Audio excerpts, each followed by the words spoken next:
Purple, what a regal and royal colour, with connotations of wealth and luxury. But where did the term come from? And how did it come to have such a high social standing in the colour wheel? So the term purple in modern English comes ultimately from Old English purple, via Latin purpura, ultimately from Greek porphyra. Things that are purple have been around for a very long time, famously mentioned in classical texts such as Homer's Odyssey, where the tails of Trojan horses are dipped in purple and the blankets on the wedding bed of Odysseus are purple. In the Old Testament, God instructs Moses to instruct the Israelites to bring cloth of purple so that the priests could be clothed in it. And apparently Jesus wore purple in the hours leading up to his crucifixion. Purple has been worn by Roman magistrates and rulers of the Byzantine and Holy Roman Empire. Actually, in the Holy Roman Empire, the colour became so closely associated with emperors and magistrates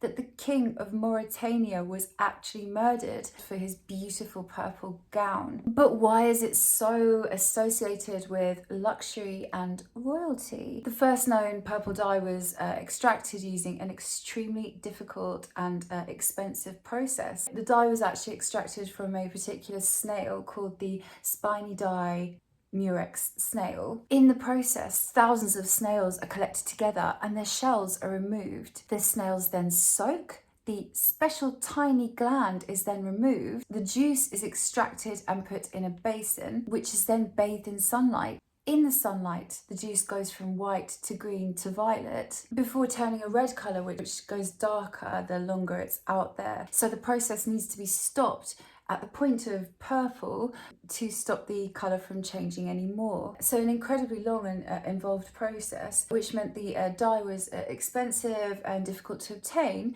which obviously comes with its own perceived value to the masses. And these regal, valuable connotations carry through to our very speech. Purple prose is overly pretentious and embellished writing. Purple patch, a period of good luck. And I didn't know about this one, but a purple squirrel is, in corporate culture, a candidate who has exactly the right background, experience and education to match what the job requires. So yeah, a purple squirrel. Lots of purple around in the 60s and 70s. It was kind of loosely associated with psychedelics and counterculture. Purple haze, purple rain, deep purple. Guess it kind of has those kind of mystic transformational qualities to it. In fact, in Taoism, purple is a transitional colour and actually sits between yin and yang, metaphysically speaking. The colour mauve, or the shade mauve, was actually invented by accident by an 18-year-old British student in the 1800s. He was trying to actually make synthetic quinine to treat malaria,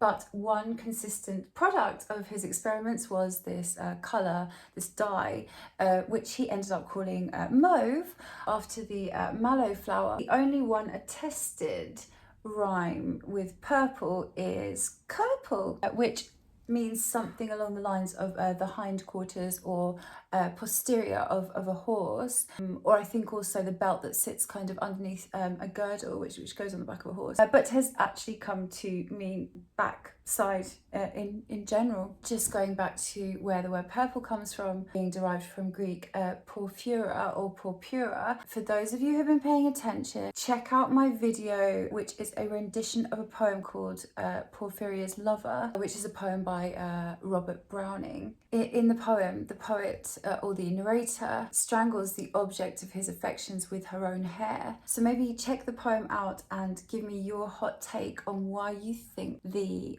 object of his affections in the poem is called Porphyria. So yeah, some musings on purple. A regal, mystical, royal, luxurious ride. Yeah, I hope it's been informative.